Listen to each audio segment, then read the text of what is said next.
Good evening. Thank you so much for that warm welcome, Christina. I'm going to go ahead and share my screen, and we're going to go ahead and get started to talk about a very important topic that is not only impacting our students, our teachers, but our entire nation. And that is the very important topic of mental health. And so I'm going to share my screen and we're going to go ahead and rock and roll for today. And if time will allow it, we're going to have some questions at the end of the presentation in the event that you have questions as it relates to what I will be discussing. I'm Katrina Taylor. I'm the Director of School Behavior Health for Duval County Public Schools. This is my 18th year with Duval County Public Schools. I started off as a school counselor. I have a dual master's in school counseling and mental health counseling. My undergraduate is in social work, so I'm kind of wearing three hats. Right now, I oversee mental health for the district. School behavioral health is the fancy name for that. It's really mental health. As you know, mental illness and mental health has impacted our nation for years. The most notable event has been on February 14, 2018, when we had a tragedy that happened down in Parkland, Florida at Marjorie Stoneman Douglas Senior High School, when a student went in and single-handedly took dozens of lives on that day. And so as a result of that, the Florida Department of Education put parameters in place to, first of all, increase school safety. That's number one, but also increase mental health access as well as mental health literacy. So I'm going to talk a little bit about what does mental health look like? How would you recognize the signs and symptoms of a mental health condition within your student, as well as what we're doing as a school district to impact and make a valuable contribution to helping our students that are being impacted by a mental health condition. So when you think about what is a mental illness, if you don't know, we just went through a nationwide crisis here across this nation known as COVID. Prior to COVID, approximately 1 in 5 students were impacted with some form of mental illness, some type of mental health condition. That was back in pre-COVID, right? So pre-March 2020. What research shows is during that time following COVID, so we're talking about March 2020, even as recent as today, the the impact of mental illness has gone as high as 1 in 3. All right, so we're talking about from 1 in 5 to 1 in 3 within a matter of months, right? And so you may find, okay, well, I know my child is acting differently. I know there's something going on with my students, but how do I, as a parent, recognize what is going on with my child if it is indeed a mental health condition? So I know we hear the word tossed around relatively freely. He's mentally ill, she's mentally ill, they're crazy. I can't stand that word, by the way. But we hear these words all the time. And so when you think about someone that has a mental health condition, that means that someone's their thinking, their emotional state, and their behavior is impacted. All right. Their thinking, their thought process, their emotions, and their behavior. All three of those things are impacted. But the key thing I want parents to hone in on this evening is to think about what it does to your students' activities of daily living. All right. This is what you're looking for as a parent. Is it difficult for you to get your child up and going to school? All right. Do they feel kind of sluggish or saying they don't want to go to school today? And you're really like fighting this never ending battle of your child simply not wanting to go to school. That is a red flag. If you have a student and you see that they're not turning in their coursework or they're not studying for tests, their grades are poor, they're not doing well in class, that is a red flag. So we're talking about attendance. That's their inability to not even want to come to school, or they're late for school all the time. Their academics, right? So they're not don't want to study for tests, they're making poor grades, they've maybe even been retained before. That is a red flag. And the third red flag is their inability to engage in satisfying relationships. So I'm not talking about, romantic relationships. I'm talking about platonic friendships. Even as parents, if your child don't want to be around you. They're withdrawing from you. They're withdrawing from their friends. They're withdrawing from people that they generally want to hang around. And those are all three of those things are what we see as red flags when we think about students specifically. So some additional data, as I stated at the very beginning of this presentation, mental illness is common. I want to say that again. Mental illness is common. And I really don't think people realize how very common it is. I think we saw it during the COVID, right? What we saw is that we saw an increase in suicide and suicidal ideations during COVID. But when we think about the 13 to 18, specifically that age range, 1 in 5 of those students are impacted with a mental health condition. And where are you, middle to high school? You're in middle to high school around that age. And here's another piece of startling data is roughly 50% of all cases of mental illness begin by the age of 14. So that means that we may have seen some signs and some symptoms as early as elementary school, right? And when we research also shows that the earlier the intervention, the better the outcome. So if we're seeing some of these signs and symptoms that are indicative of a mental health concern, we want to make sure that we get the students they support that they need. Because when we think about seeing the symptom to the child receiving an intervention, what research is showing is there's a roughly an 8 to 10 year gap. So you see, let's say you see the symptom around 5 years old. You see the child acting out, you see them not wanting to go to school, you see different behaviors, they don't have good relationships with others. You see all of this in elementary school. But what research shows is that that child may not get that intervention as relates to mental health and mental wellness until they're roughly 13 to 15 years old. So what has happened by then? By then, they've made a name for themselves, right? By then, they may have even dipped in some type of substance use because a lot of, what we see is a lot of students self-medicate. So, in order, they may not want to deal with the depression or the anxiety that they're dealing with. So, they may drink it away or smoke it away. So, we see those things when that 8 to 10 year gap comes around, they end up dropping out. They end up indulging in substances. Those are some of the things that you may see. The other thing I want us to be mindful of is the more traumatic experiences that a child has, the greater risk they have of developing a mental health condition. Case in point, you have a student that have endured years of complex trauma as relates to maybe sexual abuse, right?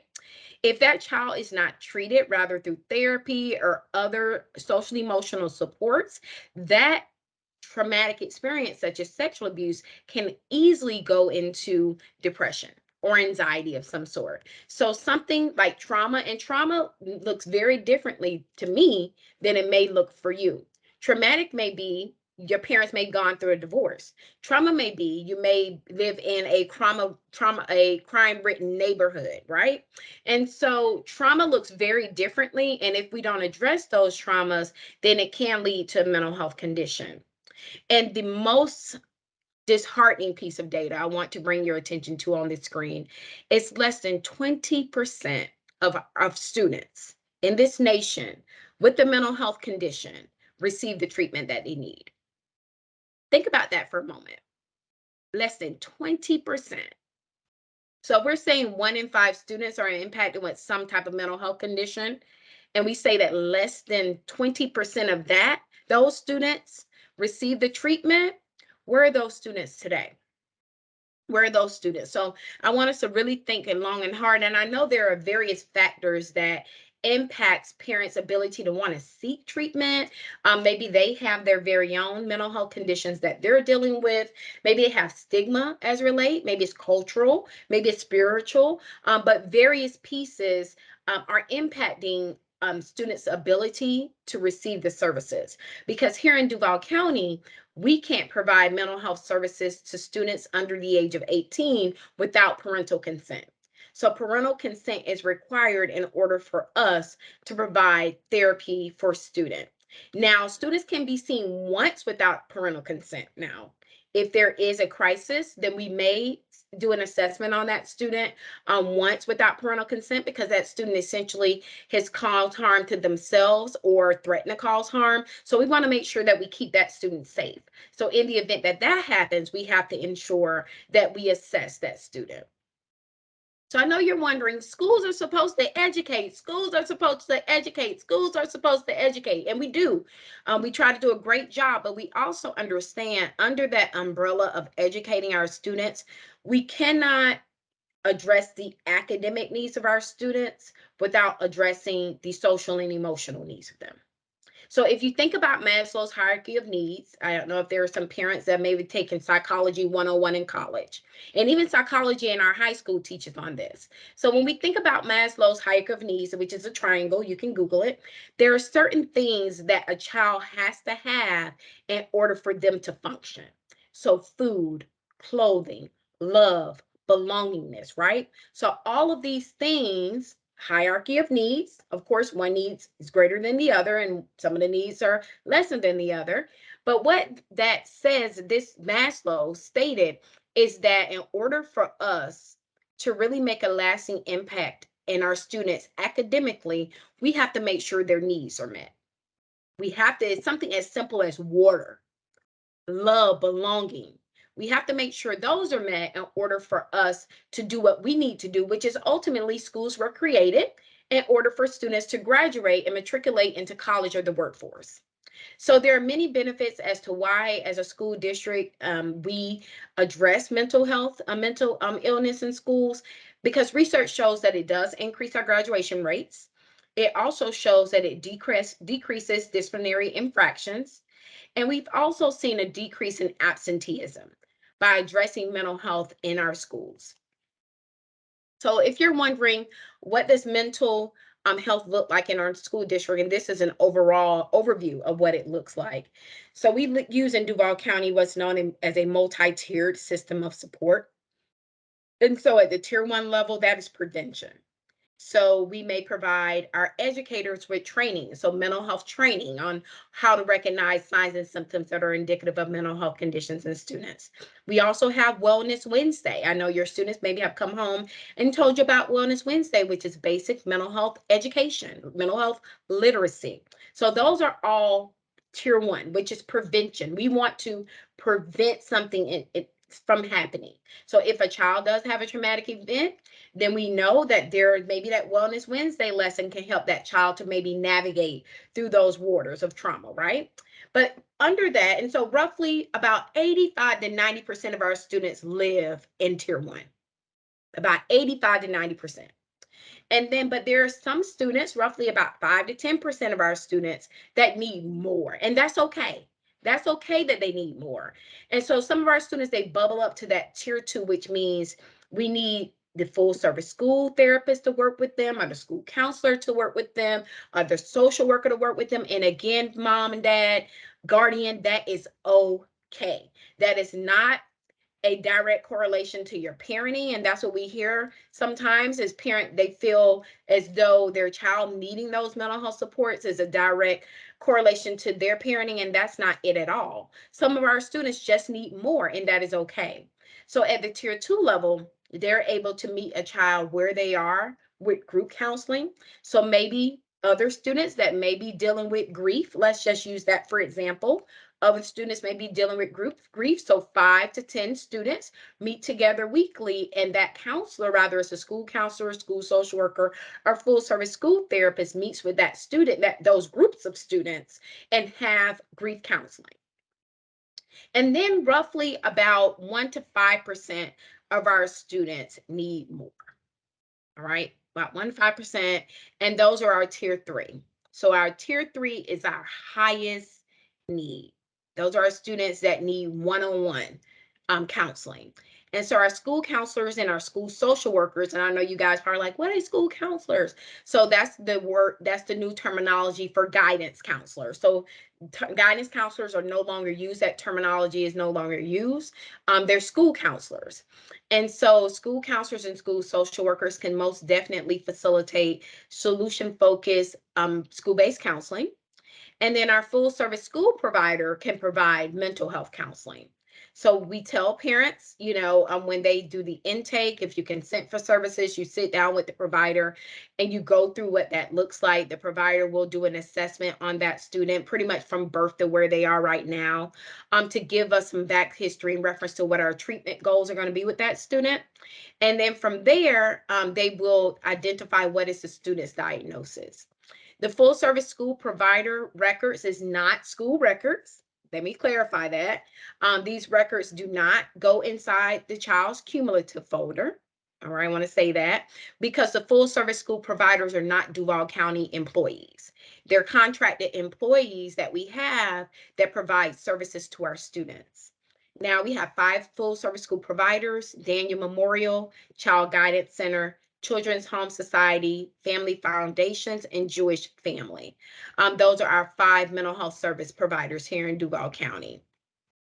So this just gives you more of an overview of the tier 2. So group counseling can be facilitated by school counselors, school social workers, full service schools, school psychologists, and the group counseling topics can vary from anywhere from family changes to healthy choices, interpersonal and intrapersonal skills, academic success, grief, and various others. And then we're talking about individual counseling, that can be facilitated by the full service school therapist as well as the school counselor or school social worker. And they may work with the student on trauma informed modalities as well as a specific mental health intervention, as well as evaluation. So those are just an overview of some of the things that they do. So as I stated, a couple of years ago, school counseling, previously known as guidance counseling, was rebranded. And so this sheet on the screen gives you an idea of what school counselors can do, versus what the full service school therapist can do, right? And so this helps you to get an idea like, hey, I see my child maybe just dealing with grief. Then definitely your school counselor can help your child to navigate through the grief process, right? But you may say, hey, my child has really been dealing with depression. It's genetic. His dad was depressed. His grandfather was depressed. I think he needs something more than what the school counselor is able to give. Then definitely you will want to refer your students. Students can self-refer. Parents can refer them. Anybody can refer a student for full service schools. So as I stated, with our full service school, it is a partnership with United Way, Kids Hope Alliance, and multiple child service serving agencies. Those are our 5 agencies. And the focus is on improving mental health outcomes. That's the overall focus. We want to improve the odds for kids. We want to remove those barriers to success. And we do that by providing the therapists in the walls of our schools. So this school year, all of our high schools have access to a full-time therapist. So what does that mean? That means that the therapist is in the walls every single day. Every single day that students are there, the therapist is there. That's in our high schools. In our elementary and middle schools, a therapist is there roughly 2 to 3 days a week. There are some elementary and some middle that have a dedicated or full-time therapist there, and that's because that school is high need, right? And so that means in those select schools, I want to say it's roughly maybe about 15 of those schools, the elementary and middle, that have a dedicated, but the remainder of those schools, elementary and middle, have a therapist that's there 2 to 3 days a week.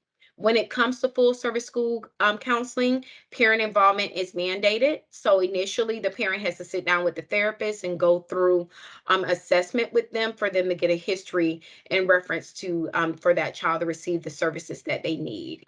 So with our full service school therapists, their goal is to be accessible, to engage parental involvement, to provide mental health awareness and education. They also, like I stated, provide mental health access to our students, emotional supports to our students, and through the work that they do, because a therapist can have the student, once parents consent, on their caseload for up to 6 months. So up to 6 months, and through working with that student for up to 6 months, the parents should see an improvement in the child's academics, an improvement in their behavior, an improvement in their attendance, as well as their improvement in their overall relationships, whether it be at home or in schools.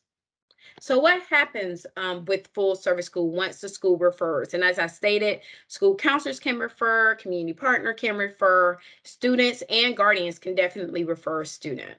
So once you refer your student for services, your student will go, that referral will go to the full service school social worker for them to do the assessment on the student. If they see that this is a student that just has an urgent care event, this isn't something that requires long term, they're going to give it back to the school counselor to provide those services. Or they're going to speak with the parent about it being situational and not anything that results in long term treatment that we provide through full service. If it does go through the full service school provider, they're going to sit down with the parent and do the intake with the student and the parent, the psychosocial assessment on the student, as well as getting appropriate consent signed. And then with that mental health provider, one or three things are going to happen. They're going to determine if that child needs group counseling, which can last up to 12 sessions, individual counseling, which can last up to 6 months, or they're going to determine if this is longer term. So every child that is referred for full service is not appropriate for treatment. So there are some students that have very complex trauma.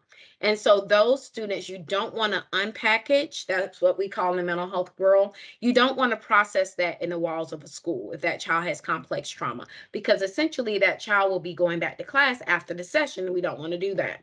So if we see that a student, after the psychosocial with the parent and the student, we determine that this kid needs longer term treatment, something that's beyond that 6 to 9 months, then we're going to make sure that we refer that child and that parent to an outpatient mental health provider.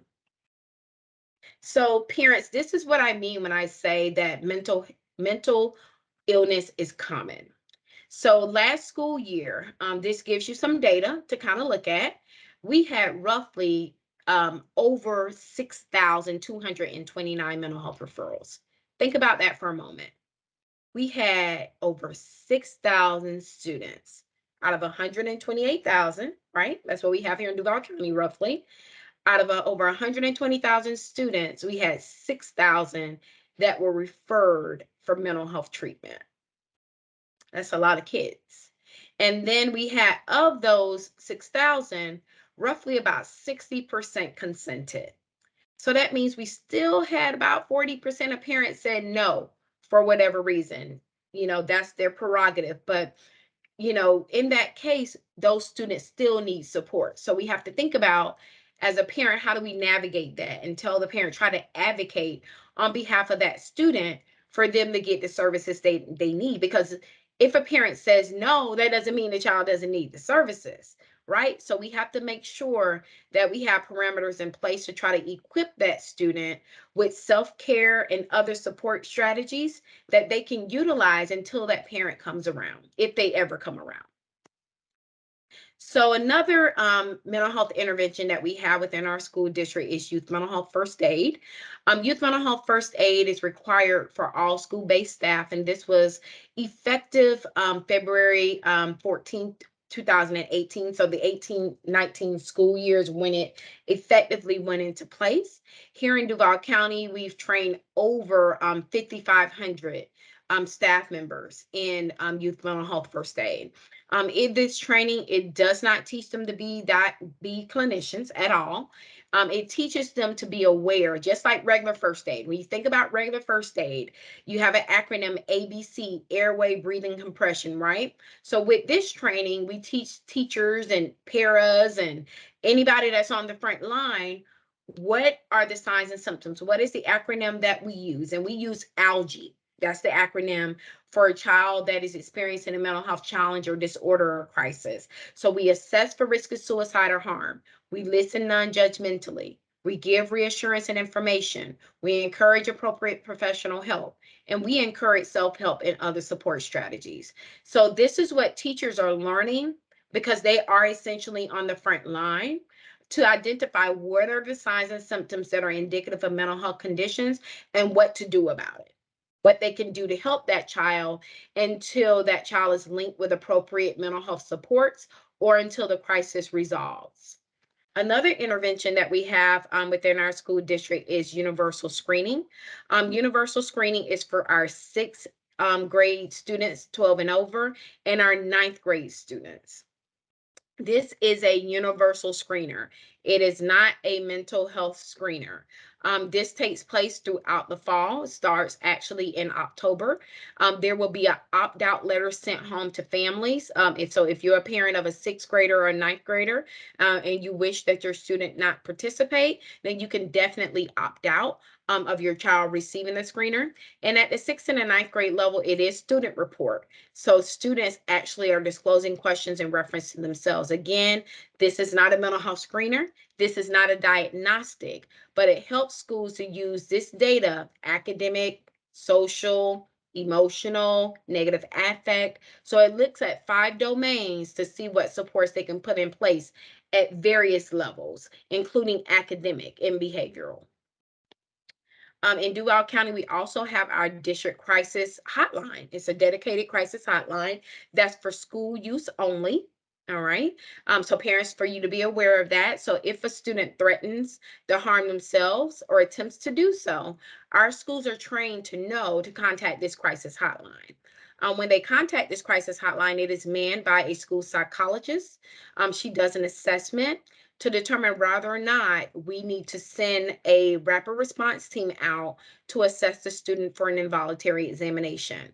Our rapid response team, that's not DCPS, is our child guidance partner that provides the services in our school district, to where they can do an involuntary examination on the student to determine whether or not they meet criteria for a Baker Act.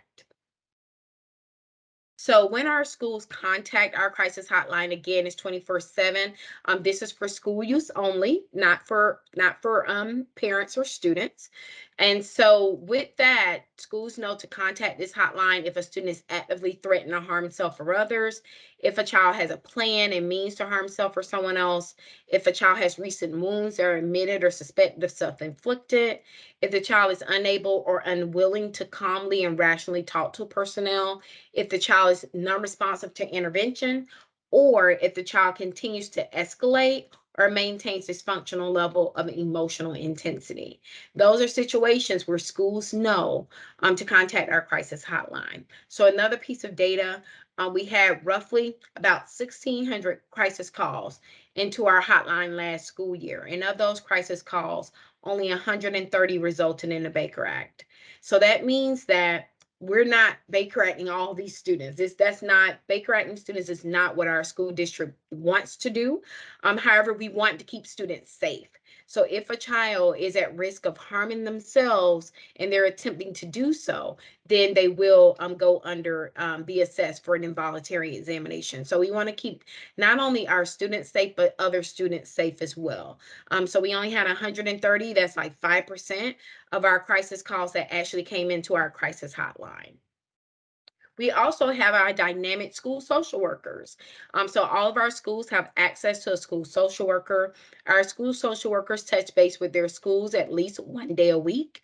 And our school social workers can provide various services to our students and families, such as community resources, parenting classes. They can provide professional development. You've probably seen a couple of them at the open houses, or you will see them at the open houses. We also have our art social workers, and what art social workers are, there are attendance response team. So we've had students that have been consistently truant. So as a result, our attendance social workers work with students and their families to re-engage them back in school, to remove those barriers that they may be experiencing, preventing them from coming to school.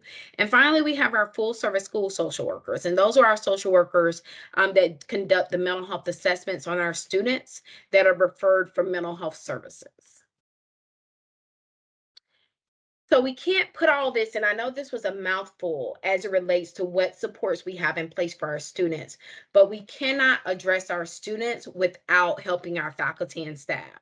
It has been a difficult for time for them as well, with our faculty and staff having mental health concerns or stress. So as a result of that, we believe in self-care. Also, we believe in our faculty and staff leaning on one another to model that healthy coping in place. We also provide various PD. Our wellness department provides various PD throughout the school year. Our lunch and learns for our faculty and staff for them to touch base. They'll receive PD points as a result of that. We also have stress management and self-care workshops for our faculty and staff that's facilitated by my department. We also have TBRI, which is trust based relational intervention workshops. So teachers know what to do as relates to trauma informed care for themselves and their students. And our faculty and staff also has access to EAP, which is our employee assistance program, to where they can receive free counseling for themselves. And that's per incident. They can have 6 sessions per incident. So they may come from relational concerns and they can come back for financial concerns. So that's what's available to our faculty and staff in the event that they may be interested in addressing their mental health and their mental wellness. As I stated earlier, we have Wellness Wednesday still in place this year, where our faculty and staff, and if you want to know, our Wellness Wednesday takes place every early dismissal day. There's only one early dismissal day a month. And so that's the last Wednesday of the month, unless it's around the holidays and November and December kind of, and spring break kind of moves that a little bit. But we do have that available. And with this Wellness Wednesday, it is basic mental health literacy, mental health education. So students can know what are their signs and symptoms, because we know students are looking on the internet, they're trying to diagnose themselves, they're talking to their friends that don't know what they're talking about. And so this went into place as a result of First Lady DeSantis saying that we need to put something in place for our students to know what are some signs and symptoms that are indicative of mental health that they see in themselves, as well as they see in their peers. So what can they do to help themselves and their peers? Because we know students are talking and they're generally talking to their peers without talking to parents, right? And so if you have a student, if you look on the back of a student's ID card, and we started this around 2018-19 school year, if you look at the back of the student's ID card, there are some mental health supports on the back of your student's ID card. And so on the back of that, and that's our secondary student, on the back of that student ID card, it tells the student what to do if they are their peers that have a mental health concern. There's a QR code that they can simply click on their phone, and it takes them to our Grow website. If there's time at the end, I'll show you guys where that Grow website is so you can see it as well. And then the suicide hotline is also on there as well. So our students, we know that there are some kids, if they are dealing with mental health concerns, they're not going to come to us, unfortunately. And so we want to make sure that we equip them with what they need in the event that they don't want to talk to anyone, but they're searching the internet. We wanted to put everything in a one-stop shop so they can go there and access the services that they need. So I know I kind of went through that, but I wanted to have some time for questions, some Q&A, in the event that we have parents on the line that have questions, concerns as it relates to mental health or mental wellness. And I'll stop share, and then we'll take those questions. And just simply unmute yourselves and we'll take those. Hi there, can you hear me? Hi. Yes, I can hear you. Hi. Yes, so I am so excited about this program. I did not know it existed until this year. Uh-huh. I have a high schooler that I know we've been trying to get into like personal health appointments, like our own insurance, and it has Yes. been a nightmare trying to get him one. So we are going to be taking advantage of this. We both Great. have discussed it, Uh-huh. and he wants to do it as well. So Good. basically, should we scan that QR code on the back of the ID to get the process started? So what you can do, you can actually, what I'm going to do is drop the referral form in the chat. And I'm also, for you Awesome. guys, I'll drop the referral form, and I'm also going to drop in the chat the full service school social worker that you'll send it to. So you can simply email Okay. it to her. So I'm going to drop it in the chat, the full service school referral, as well as who you would send that referral to based on your child's school. So this is our full service school referral. And so make sure that you complete it. And it's because the more information we have, the more assessment we're going to be able to do. So all the information at the top, which is basically demographic information. And so you as the parent, you're the consenting parent. So parent or guardian notify you, and you'll put the name and a date that you're going to consent for the services. And then what's the referral source? And so you're going to say referred by parent or guardian, complete your information. You're going to say form completed by, you're going to put your information there. And right here is the assessment. So what is going on with your kiddo? And it is a clickable, fillable PDF. And then we want to know what is the overarching event. So I will tell you, don't click off everything. So be as Okay. specific as possible Okay. because we get them and it's like everything's clicked. And so be as specific as possible. And then we want to know what was the precipitating event. So what actually occurred in your family with that student that initiated this referral. Okay. And so Sounds once good. you do that referral, this is the detailed listing that I was talking about.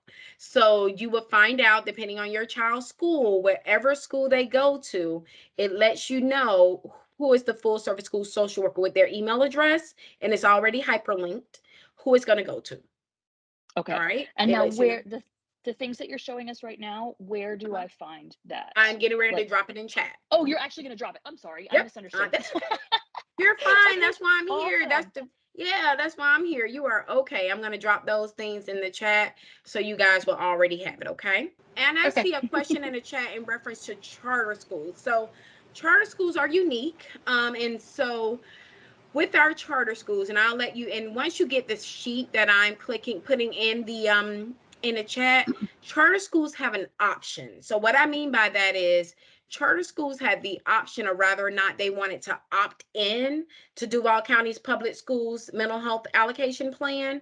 And so we had some charter schools that opted in and some that decided to develop their own infrastructure. So I say that to say it depends on the charter school. So I'm going to put the detailed listing inside the chat. So if you don't see your child's charter school, that means that they did not opt in. And so you would need to reach out to your child's charter school to see what mental health infrastructure they have in place.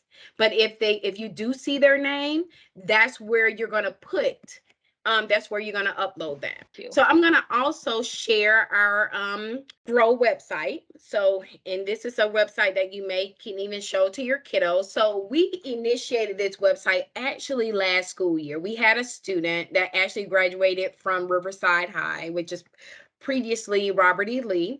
And she's now a college student and she's in graduate school right now. She went in, going in being like a media, like public relations was her major, and she changed it into school counseling because of working with us in our department. I thought that was amazing. But she shared that, when she was in high school, there was a lot of students that had mental health concerns. And like a lot of them wasn't going out and talking to anybody about it. They wasn't talking to school counselor. They wasn't talking to the therapist that was available. And so she did some focus groups with different high schools. And so that's how Grow website was planned. So this is student driven, student focused, student initiated, which is amazing. I love that. And so we really sat down and heard the voice of the students around initiating this website. And so something as simple as mental health or mental illness, students don't want to talk about that because it's not cool. So grow is what we came up with, which is gaining resilience, obtain wellness, which is essentially mental health. And so if you go, and it's duvalschools.org/grow. And so on the website, and again, it's for students. On the website, it talks about supporting others, what students can do with that, how they can help their peers and what to say. Also, there's a self-care tab. So if a student's like, I don't want to talk to the therapist, I just want to know how to figure this out myself. And so there are some tips around what students can do to engage in self-care.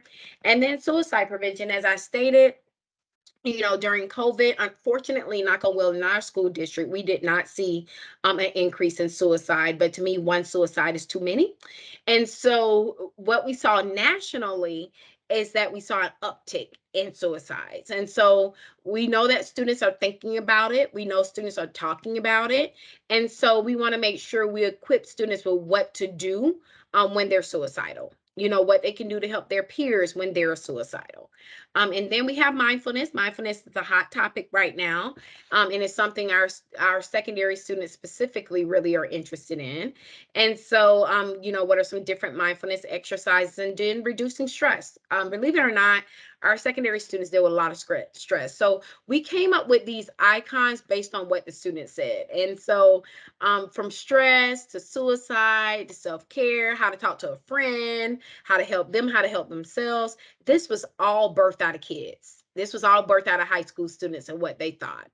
And then we have a tab here for local and national resources. So it's a list of what are some district resources as well as some local and national resources that our students have access to based on various needs. And so that's just an overview. And then I'll show you what another great part about this website is that it is school specific. And so what I mean by that, students could say, who do I talk to? Do I talk to my school counselor? Do I talk to my mental health therapist? Do I talk to my social worker? Some of our high schools have grow clubs, which is gaining resilience, obtaining wellness club. This is essentially a mental health wellness club. It is not a focus group or support group at all. It is students leading the charge as it relates to their health and their wellness, and increasing mental health literacy within their peers.